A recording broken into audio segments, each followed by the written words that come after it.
Hey everybody, welcome back to the Junkyard Dog Report. Great game yesterday.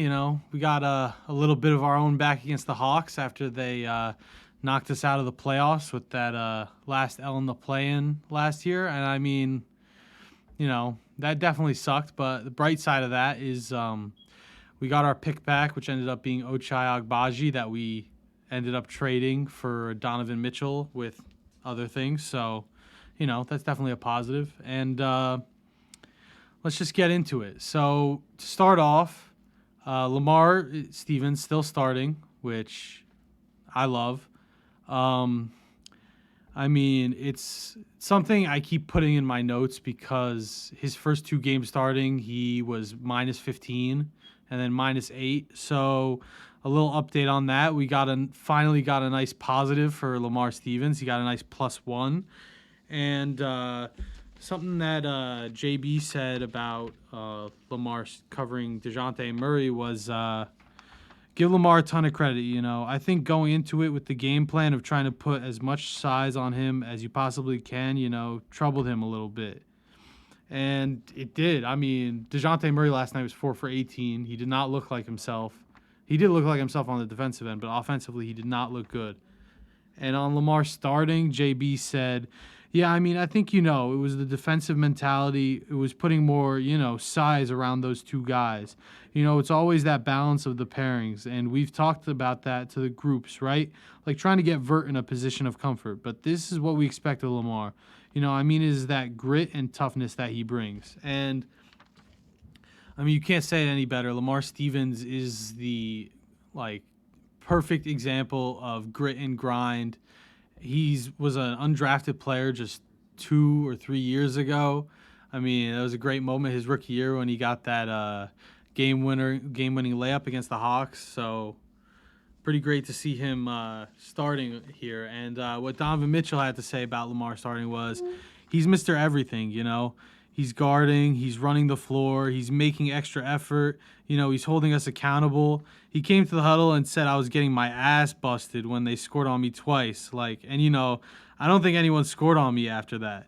And this speaks volumes to not just Lamar Stevens and his willingness to, tell a guy like Donovan Mitchell that he's getting his ass busted, but it just speaks to the team how anyone on this team can call a huddle. Anyone on this team can tell anyone else on this team when they're fucking up or when they're not doing the right things. So that's great to see. And, the first quarter was fantastic. They started, it started as a little, tit-for-tat game. It was 11-9, and then we just started running it up on them. We went on a nice 12-0 run. We had the intensity both defensively and offensively. The one thing that that you saw in the first quarter that you could say is bad is something that's kind of been a theme for the season is that big men who could shoot threes always kill us. And, that just has to do with our defense. Our defense is built on funneling guys into the paint to Evan Mobley and Jarrett Allen. So when Evan Mobley's matched up or Jarrett Allen's matched up with one of these bigs that could shoot, they have to leave that assignment and find their way to the paint to stop a guard from scoring an easy bucket at the rim.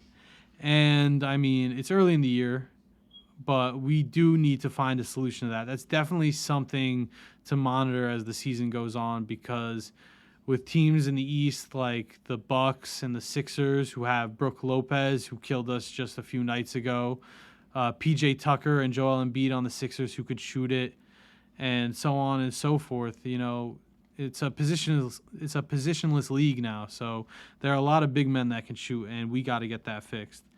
But something that was great to see in the first quarter was DG looked unstoppable.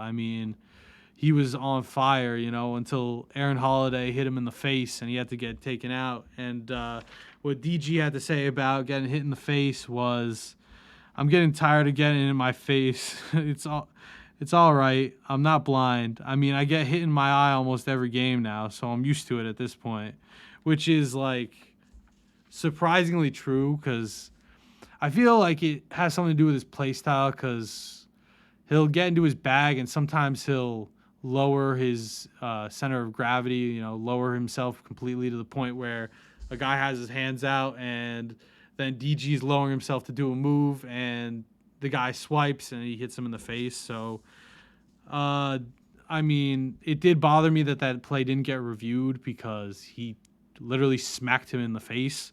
But, I mean, it is what it is, you know. Something else some other things I wrote in the first quarter were I wrote Trey's a flopping bum, annoying to watch, which is true. I mean, Trey does flop a lot. He gets a lot of his points at the line.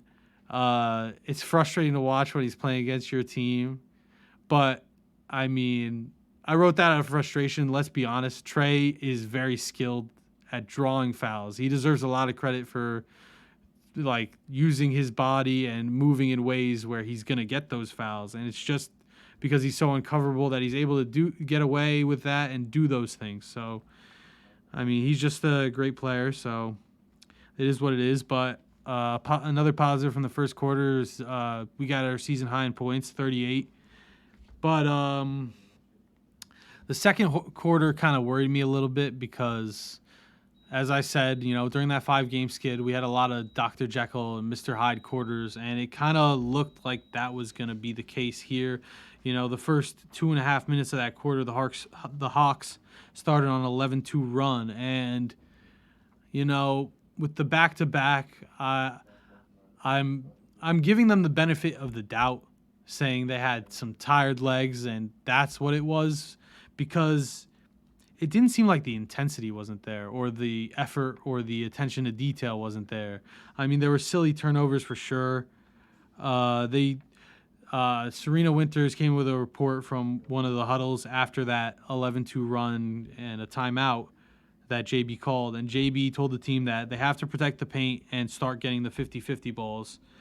And something that was really frustrating to see in that second quarter where we lost 33-26 was that another problem that keeps popping up for this team is that there are silly turnovers. And I feel like a lot of these silly turnovers are chemistry issues. It's not anything too serious, things that should get ironed out by the end of the season.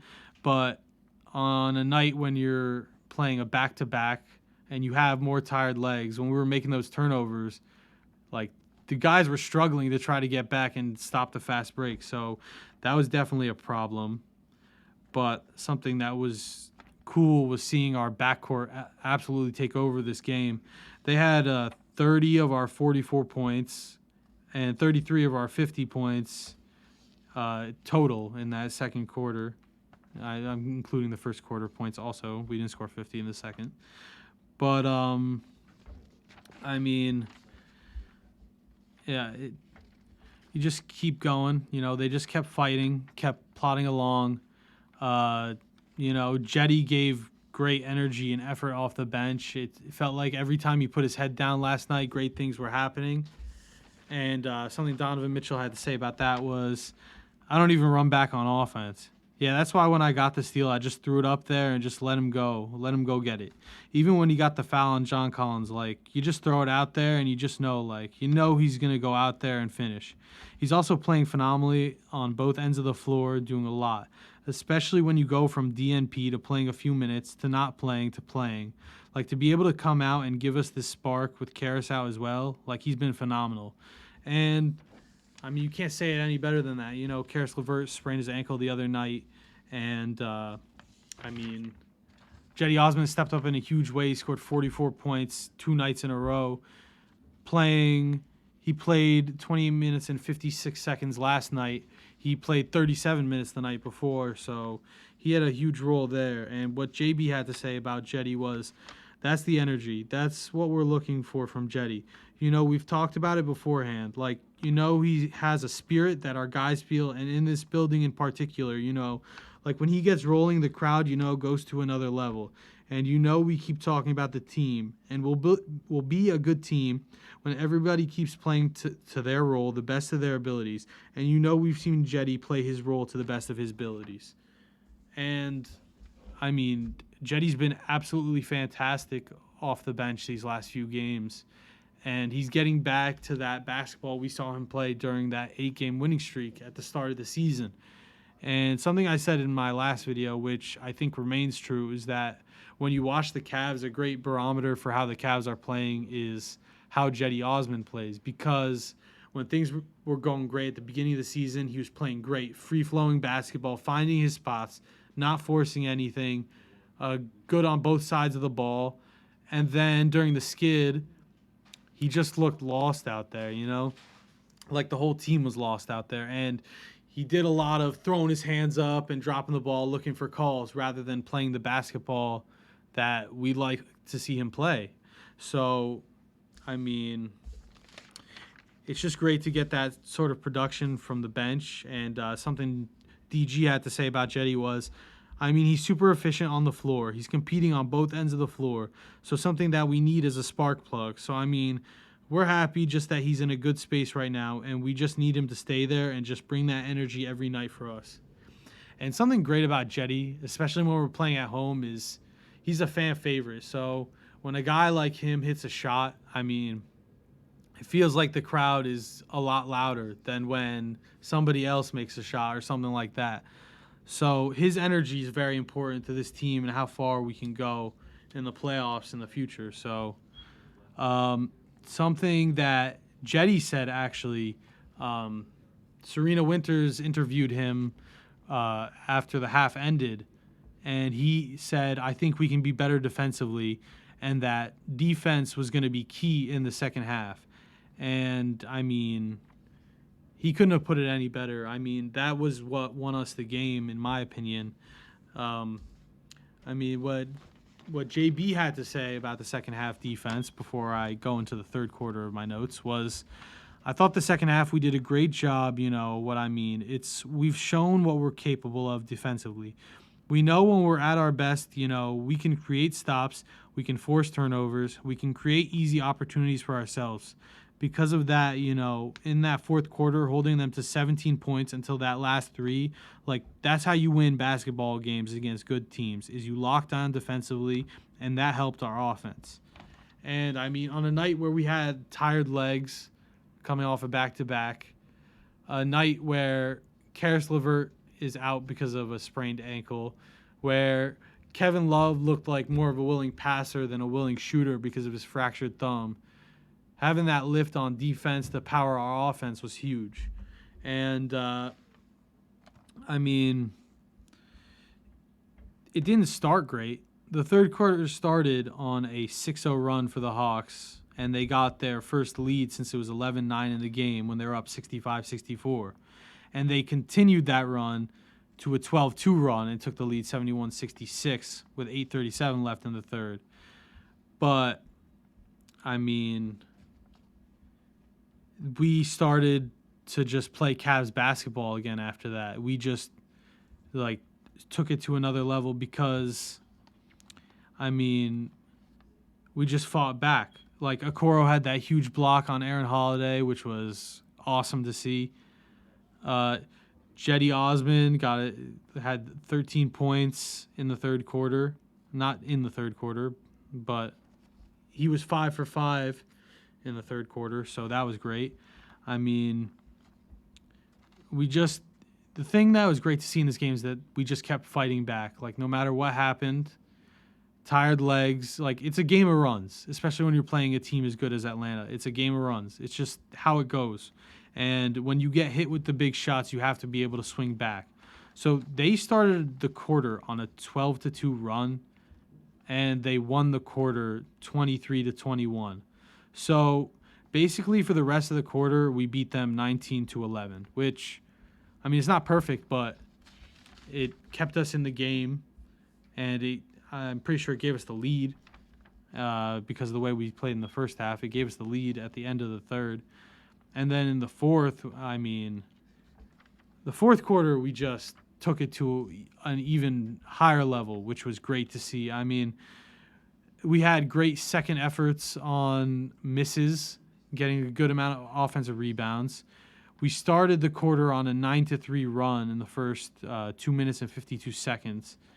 And, I mean, we still have those chemistry issues that I was alluding to earlier. You see on plays where it's almost like in football when a quarterback throws the ball and him and the receiver aren't on the same page, and the ball just goes, like, it either hits the turf or it gets picked off because the receiver's not even in the right area code. And we had a lot of that last night.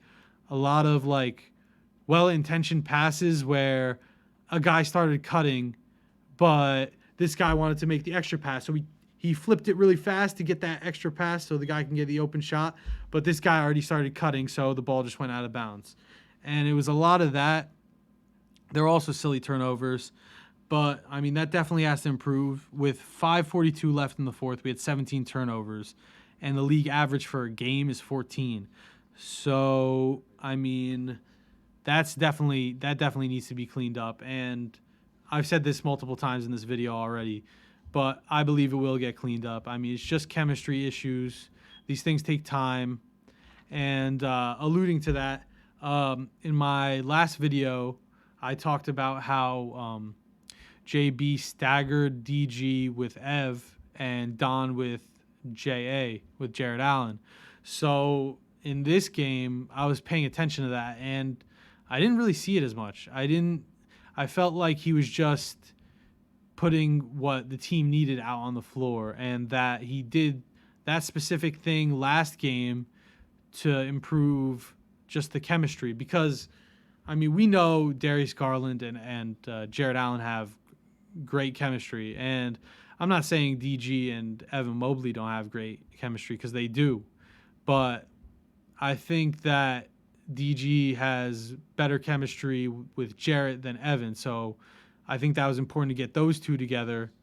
And for Donovan Mitchell getting comfortable on this team, a guy who plays offensively a lot like Rudy Gobert, sets hard screens, cuts to the rim, physical in the paint. It's easier for Donovan Mitchell to get used to playing with Jared Allen because he's played with a center who plays offensively like him. So I feel like he did that as a little bit of a learning experience against a Heat team who had a laundry list of injuries, and that he wanted to have everyone in at different times in this game so we can get used to having different lineups out there and stuff like that, because it is still a learning process. We are still one of the younger teams in the league. We still have a lot to learn and a lot of progress to make before the season ends if we want to do anything special in the playoffs. So that's definitely important. And, I mean, the way the Cavs finished this game was fantastic. Like I said, we had that 9-3 run to start the quarter, but we also had a 9-0 run to end the game. I mean, there was this 1-3 that they made at the end of the game that they got, but they got that 3 with the reserves in. Like, that 3, I couldn't care less about that 3. We held the Hawks starting unit and their best players to 17 points in the fourth quarter. Almost half of what they scored in the second when they scored 33. And that was the worst quarter of this game by far for the Cavs. So, I mean, a lot of good things to take away from this game. Something funny was Donovan Mitchell grabbed a rebound at the end of the game, and he was so upset with himself because he stole a double-double from Ev, who finished with 10 points, 9 rebounds, a steal, and a block. But, I mean, at the end of the day, that's not what matters. What matters is the wins. So, Don had 29 points, 9 assists, and 3 steals. DG had 26 points, 9 assists, and 1 steal. Jetty had 23 points and 3 rebounds. And Jarrett had 8 points, 11 rebounds, 2 steals, and a block. And, I mean, we didn't get our big men as involved as I would have liked.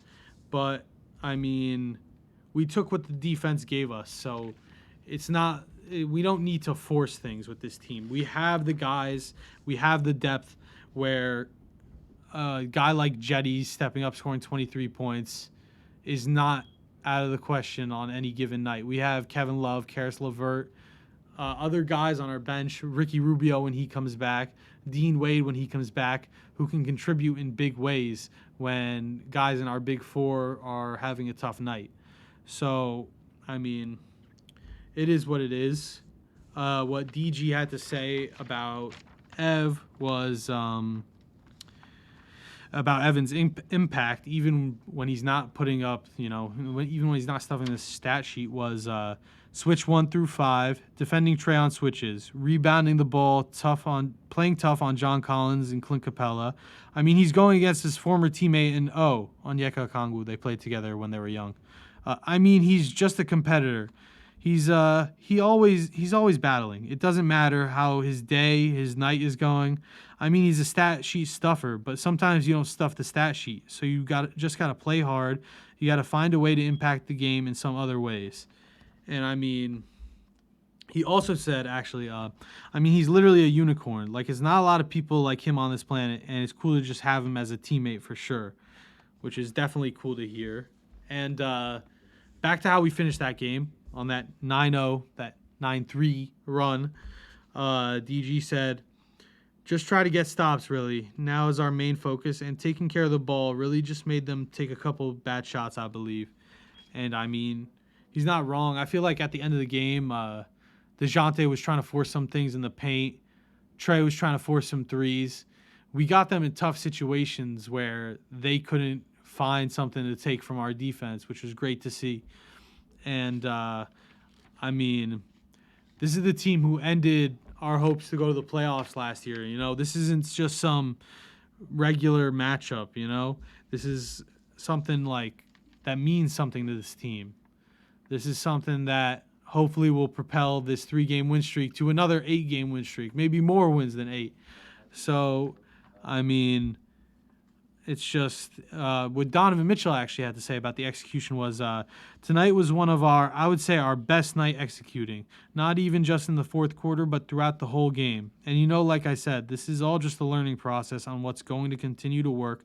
And there have been nights where it hasn't worked. And I think that's what has helped us get to this point.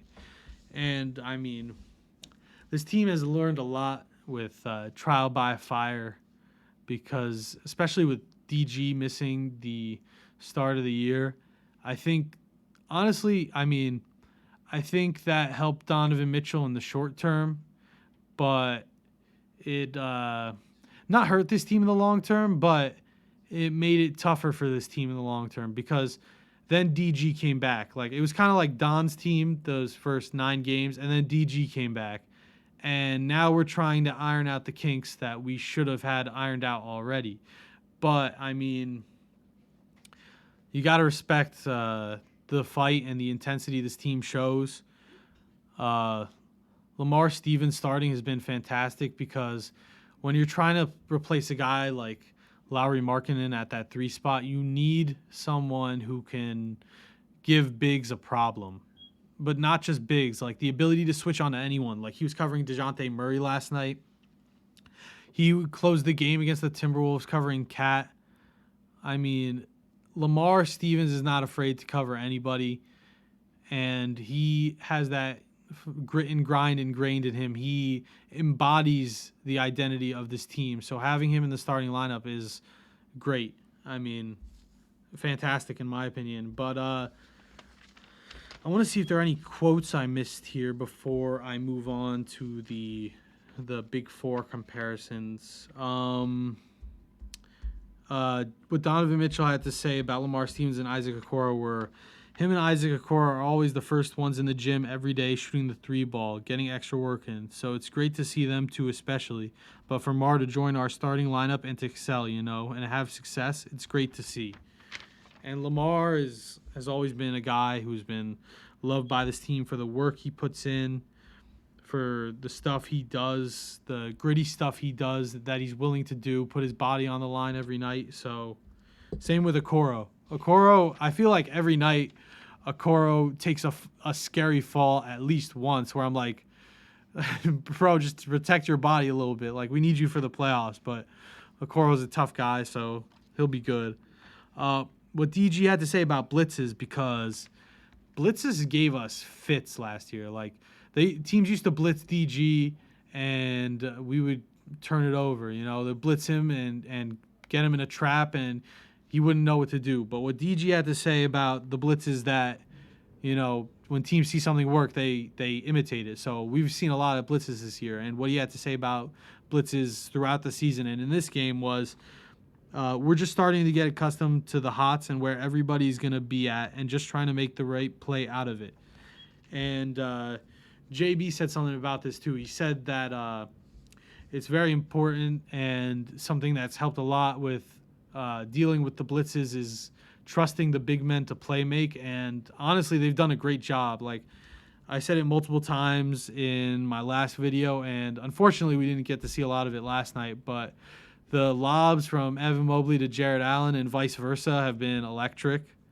Also, Robin Lopez hook shots are electric, that man, Captain Hook is what his nickname is, so it's fantastic.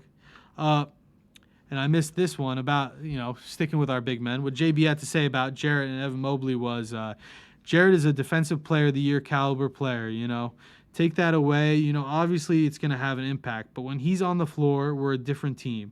When our two big guys are on the floor together and they're working as a pair, they're hard to score on in that paint. Evan, is an all-defensive team player himself. Like, we're extremely fortunate to have two guys that can defend the way they can defend.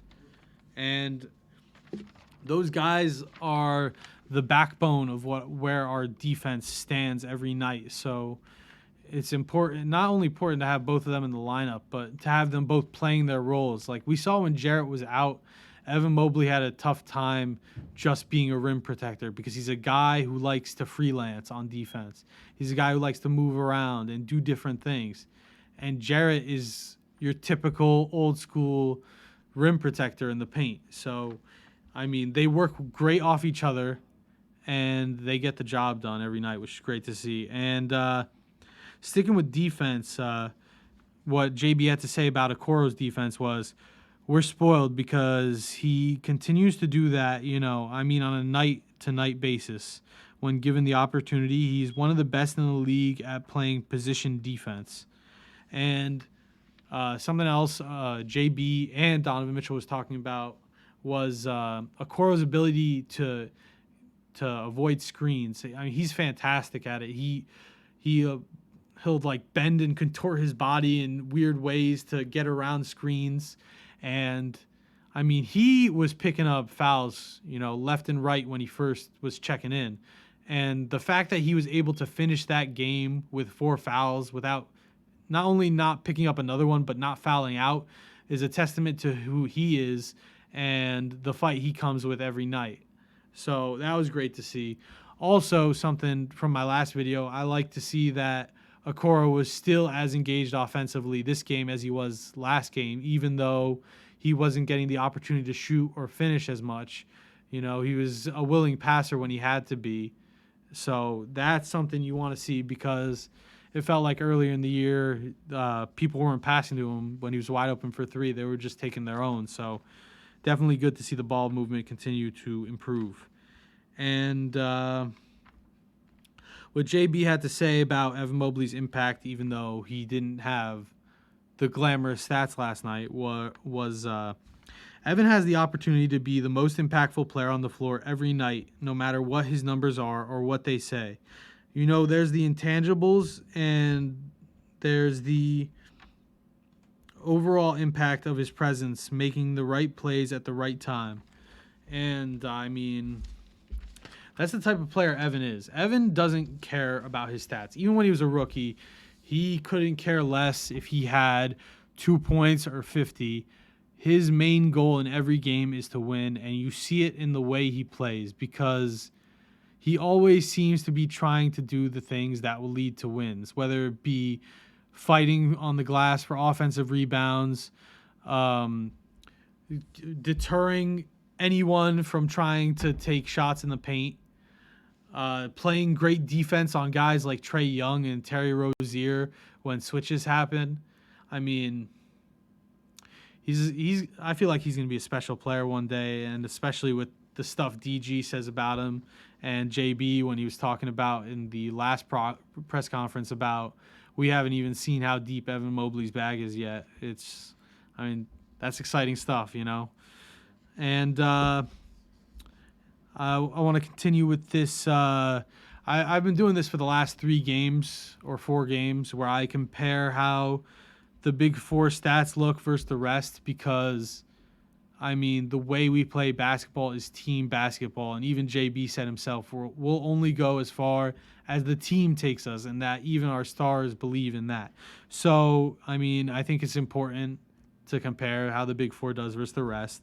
And obviously, the Big Four is more likely to do better in this than the rest. But, I mean, it's always a good gauge of how the team is doing. So, let's get into it. The Big Four had 73 points last night, and the rest had 41. The Big Four had 24 rebounds, and the rest had 13. The Big Four had 22 assists, and the rest had 2. The Big Four had 7 steals, and the rest had 1. Robin Lopez was the one that got that steal. The Big Four had 2 blocks, which was 1 Ev, 1 Jarrett. And the rest had 1, and that was Okoro with his sick block on, I believe it was Aaron Holiday. Let me just check real quick because I have it written here somewhere. Where is it? Okoro blocked Aaron Holiday. Yep. And the turnovers, the Big Four had 16 and the rest had 3. Now, I mean, my main takeaways from this are I like the balance of points. I mean, I know the Big Four outscored the rest by 32, and I know that Jetty had, I believe, 21 of those 41 points. But, I mean, it's that's just how this team plays, you know. It's just whoever has the hot hand, even on the bench. I mean, everyone on this team is a willing passer, and if someone's on fire, the ball just seems to find them. So that's great to see. The Big Four should always win in the rebounds. It was 24-13. With Evan Mobley and Jarrett, of course, they should win the rebound battle every night. Something that was a little concerning to me was that the Big Four had 22 assists, 18 of those coming from Don and DG, and the rest had 2. And, I mean, I'm not going to say the reserves didn't move the ball well because they did. I mean, I guess it just didn't manifest itself in the stat sheet. But, I mean, just 2 assists from the rest of the team is a little concerning at the end of the day. We definitely want that number to go up. But, I mean, I had no problems with the ball movement last night, so I feel like it just didn't show up on the stat sheet like it should have. But, I mean, it is what it is. And the Big Four having 7 steals and Robin Lopez only having the 1 for the rest of the team, which, I mean, I don't think that's a real big deal. I think Donovan Mitchell and Darius Garland have been fantastic at stealing the ball this year. Evan Mobley and Jarrett Allen also, snagged some steals with their great length. So I would like to see the rest get more steals, but that doesn't speak to the intensity and effort that they brought defensively. And the Big Four having 2 blocks and the rest having 1 being Okoro is, I'm not going to say concerning, but with Jarrett Allen and Evan Mobley on your team, I definitely want the blocks numbers for the Big Four to be higher than 2 every night. I definitely want it to be at least 4, so both of those guys are averaging around 2 blocks a game. But, I mean, you can't really complain about that, the way they were forcing the Hawks to pass out of the paint because they were so scared to take it inside. So, I mean, if you get them that scared that they're not willing to take the shots, you can't really complain about not having enough blocks. But the last thing was the turnovers, and the Big Four had 16 and the rest had 3. And that, as I said, like 5 times, 15 times already, that's going to fix itself with time. We're going to come down closer to the league average around the All-Star break. No doubt in my mind, we're going to be closer to 10 turnovers a game around All-Star break than we are 19. So it's just going to take time. It's a learning process as a young team, so not something I'm really worried about. And now we'll delve into the plus-minus. Donovan Mitchell was plus 14 in 38 minutes and 39 seconds. And, I mean, he stepped up big time. Well, not stepped up because that's what we expect of him, but he played great after having a so-so night against the Heat in a game where he knows this matters for this team because we lost this team in the play-in last year to miss the playoffs. So, I mean, I feel like he got into it too, almost like he was on the team last year. He came in with that intensity of wanting to get this one back, which I like to see. Jared Allen was plus 11 in 33 minutes and 10 seconds, and he only had 8 points, but Jared Allen is not a guy that the stats show how impactful he is on the floor. He's so important for this team on both ends of the floor. The way he sets screens, the way he battles in the paint, both offensively and defensively.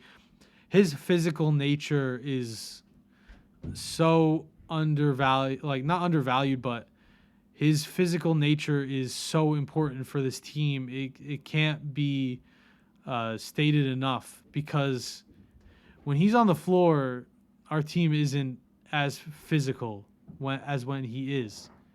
He's a big body who always fights for everything. So on to the next. Jetty was plus 9 in 28 minutes and 56 seconds. And I said this before, against the Hornets, he played 7 minutes and 24 seconds.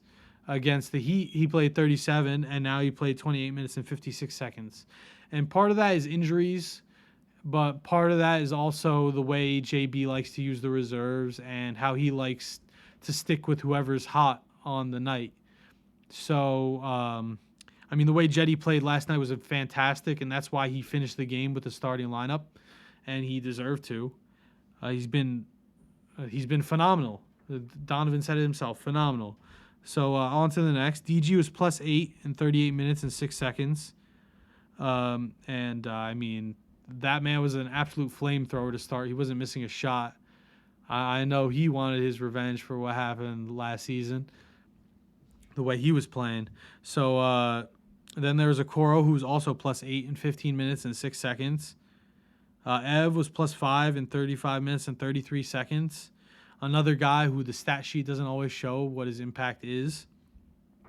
Robin Lopez was also plus 5 in 10 minutes and 15 seconds. And, DG said this about all the reserves, that whenever they make a shot, that the crowd gets up for it. And Robin Lopez is definitely one of those guys, he's Captain Hook, every time he makes one of those hook shots, the crowd erupts because he is Captain Hook, and it's great to see. So on to the next. Lamar Stevens finally in the positives as a starter, which is great to see, because it means he's getting more comfortable playing with the big four, getting more comfortable finding his spots, getting more comfortable on the defensive end, knowing who he has behind him and how he has to play. So, that's great to see, and I want to see Lamar start for the rest of the season. The only other guy that I maybe would want to see start at the 3 is Dean Wade, because, again, I'm not talking about this as in, this guy's a better player than that one. I'm just looking at it as, like, what does this guy bring to the lineup? And Dean Wade brings that size that Lauri Markkanen brought to the lineup last year, which allowed us to run that great zone where we had Evan Mobley at the top, we had DG and Okoro on the wings, and then we had Jarrett and Lowry down low, which was fantastic, because anytime a big got into the paint, you had 2 big men there, and you had our best, most versatile defender at the top of the zone, giving problems to anyone outside. And anytime he collapsed on the zone, you had 3 7-footers collapsing on somebody, which makes it very hard to play offense. So Dean Wade would be a guy that could maybe have a good effect on the starting lineup. But as I've said multiple times, Lamar Stevens has played great defense on guys bigger than him. So, no reason to take him out. He's earned his spot. And last but not least, the only negative for the game, Kevin Love was -1 in 11 minutes and 43 seconds. And I think this mostly has to do with his fractured thumb. He didn't look like himself in terms of he's always a willing shooter, like all the time. Even if somebody's closing out on him, he's willing to let it fly. And, when you fracture your thumb on your shooting hand, it's definitely harder to let it fly. So he's definitely more of a willing passer last night, which affected his game. And Kevin Love has never been the best defender. you know, you got to give him credit. He gives his effort and his energy and his intensity every night on that end, because that's who we are and that's what our identity is, and he's bought into that. But he's not the best defensive player, so when he can't let it fly like he usually does, it's not surprising that he would end up in the minus. And for the game, the team shot 60%. We shot 52.6% from three, which is fantastic. And I also put in, I usually don't talk about the free throw percentage. We shot 87% from the free throw line. We were 20 for 23. And those three misses didn't come from one guy. That was one miss by, three different guys. So, I mean, great all-around game on both sides of the ball. We shot the lights out. And, I mean, again, great to get that revenge on the Hawks for what they did to us last year. And hopefully this is a great learning experience to propel this team forward to more wins, as we're on a 3-game winning streak right now. And until next time, keep scrapping like a bunch of junkyard dogs.